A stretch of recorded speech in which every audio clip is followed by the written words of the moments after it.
How to log in into BECU Credit Card account online. Let's get started. Launch your preferred browser. Here you're going to find the search box. Type in BECU Credit Card and search for it. Different website links will appear. Navigate to this one website option, BECU Credit Cards. You will be directed to the official website of it.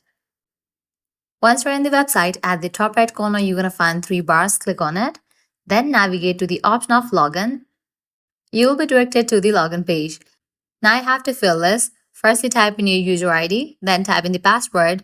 In the case you have forgotten the user ID or password, you can click on these options to recover it. Once you fill this, click on login, and just for that, you'll be logged into your account.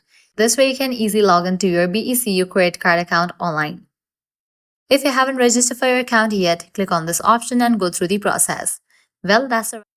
At the end, if you guys find this video helpful, don't forget to like, share, and subscribe to our channel. Thanks for watching.